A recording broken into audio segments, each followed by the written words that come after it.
जब लोदियों का शासन था दिल्ली में, तो बाबर तोप लेकर के आया था। तकनीक नई थी और उस नई तकनीक के बदौलत बाबर ने लोदियों को हरा दिया और मुगल राज की स्थापना हो गई। मुगल का राज चलने लगा और बाद में जितने भी मुगल शासक हुए वो यहीं पर रहे, यहीं पे उन्होंने शादियां की और उनके बाल बच्चे जो हैं वो राज करने लगे। फिर अंग्रेज बंदूक लेकर के आए, मुगलों के राज को समाप्त किया और अंग्रेजों की राज जो है वो स्थापित हो गई। 200 साल तक अंग्रेजों का राज रहा हमारे ऊपर। और जब मैं पुनर्जागरण की धरती कहता हूं तो पुनर्जागरण की धरती कहने का क्या मतलब है? पुनर्जागरण की शुरुआत ईस्ट में बंगाल से हुआ और वेस्ट में महाराष्ट्र से हुआ था। इसीलिए जब आप स्वतंत्रता आंदोलन के इतिहास को देखेंगे तो सबसे ज्यादा बंगाल और महाराष्ट्र के लोग इस देश की आजादी के लिए कुर्बान होने वाले लोग आपको मिलेंगे।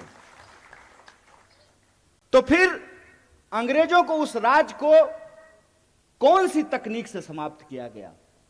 गांधी जी के हाथ में बंदूक तो नहीं था। और आप यह जान लीजिए, शहीद आजम भगत सिंह ने भी यह कहा कि क्रांति जो होती है, इनकलाब जो होता है, वो बम और पिस्तौल से नहीं आता है।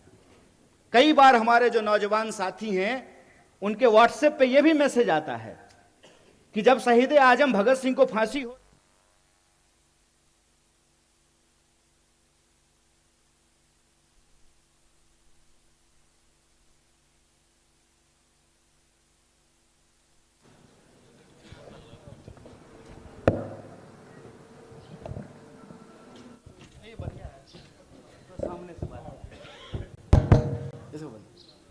ये अच्छा हो गया।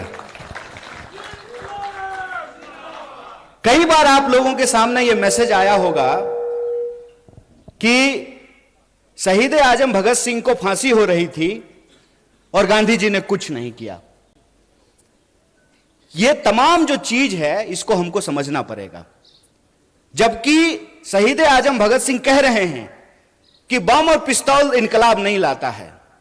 बम का दर्शन भगवती चरण बोहरा ने लिखा था, शहीद आजम भगत सिंह ने नहीं लिखा था। तो वो कौन सी ऐसी ताकत थी जो अंग्रेजों के 200 साल के राज को समाप्त किया? उस ताकत का नाम क्या था? उस ताकत का नाम था सत्य। इस बात को याद रखिएगा। और सत्य की ताकत से भारतीय राष्ट्रीय कांग्रेस इस देश के आम लोगों को इकट्ठा करके, चंपारण जब गांधी गए थे तो किसानों का आंदोलन लड़ने के लिए गए थे। महिलाओं को जब इकट्ठा किया पिकेटिंग आंदोलन के लिए, शराबबंदी के लिए, तो महिलाएं आंदोलन कर रही थी, आदिवासी आंदोलन कर रहे थे, दलित आंदोलन कर रहे थे, शेतकरी आंदोलन कर रहे थे, कामगारों का आंदोलन हो रहा था। और तमाम आंदोलनों को इकट्ठा करके महात्मा गांधी ने, जो अंग्रेजों के हाथ में बंदूक थी, बड़े बड़े जंगी जहाज थे, सत्य की ताकत से उसको परास्त कर दिया और 15 अगस्त 1947 को इस देश को आजादी मिल गई। आज यह बात मैं आपके सामने क्यों कह रहा हूं? आज फिर एक तकनीक की ताकत लेकर के कोई आया है जिसका नाम दिया गया है सोशल मीडिया।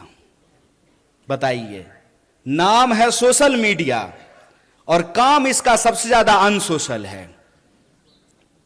सबसे ज्यादा अनसोशल है। अनसोशल कैसे है?